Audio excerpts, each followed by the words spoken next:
La petite fille aux allumettes. C'était la dernière nuit de l'année.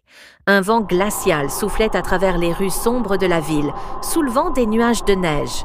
Les lampadaires, à moitié recouverts de givre, éclairaient faiblement les trottoirs gelés. Il faisait si froid que même les chiens errants s'étaient réfugiés dans les ruelles, à l'abri du vent.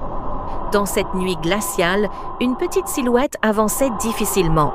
C'était une fillette frêle, aux joues rougies par le froid, les mains bleues et engourdies. Elle s'appelait Lina. Elle portait une vieille robe trouée et un tablier trop fin pour la protéger de l'hiver. Ses pieds nus étaient rouges et gonflés. Elle avait perdu ses sabots dans la neige plus tôt dans la journée, quand des enfants les lui avaient arrachés en riant. Dans ses petites mains, elle serrait une boîte d'allumettes, son seul trésor. Elle devait les vendre pour rapporter quelques pièces à la maison. Les passants, emmitouflés dans leurs manteaux, passèrent devant elle sans un regard. Ils étaient pressés de rentrer chez eux, là où les cheminées crépitaient et où les tables étaient garnies de festins. Derrière les fenêtres illuminées, Lina voyait des familles rire, danser et s'échanger des cadeaux. Elle sentait l'odeur du pain chaud et des gâteaux parfumés à la cannelle flotter dans l'air. Mais personne ne s'arrêtait. Pas une seule allumette ne s'était vendue. La petite fille avait faim, elle avait froid, mais elle n'osait pas rentrer. Elle savait que son père se fâcherait s'il la voyait revenir les mains vides. Alors, elle se réfugia dans l'angle d'une vieille maison, là où la neige s'accumulait moins. Ses dents claquaient, ses doigts tremblaient, et elle sentait que le froid mordait jusqu'à ses os. Pour se réchauffer, elle craqua une première allumette. Aussitôt, une flamme dorée s'éleva dans la nuit, dansante et chaleureuse. Lina la fixa, émerveillée, comme si ce petit feu était la plus belle chose du monde. Dans la lueur vacillante, elle crut voir apparaître un grand poêle en fonte, rougeoyant, qui diffusait une chaleur réconfortante. Elle tendit ses mains vers lui, sentant presque la chaleur sur sa peau gelée. Mais la flamme s'éteignit, le poêle disparut, et Lina se retrouva seule dans l'obscurité et la neige. Elle craqua une deuxième allumette.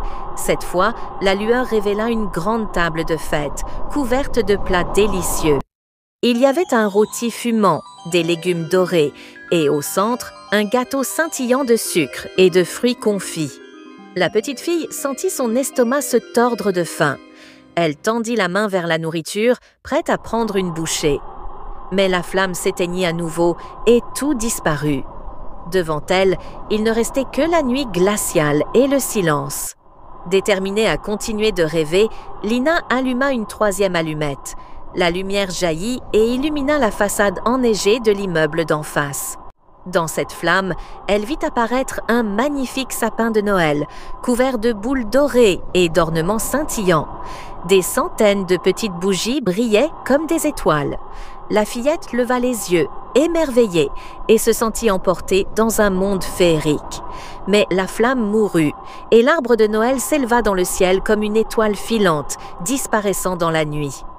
Alors, Lina allume une quatrième allumette, la plus précieuse de toutes. Cette fois, elle vit sa grand-mère apparaître devant elle. La vieille femme lui souriait, tendre et lumineuse, vêtue d'une robe douce et chaude, comme dans ses souvenirs. C'était la seule personne qui avait jamais vraiment aimé Lina.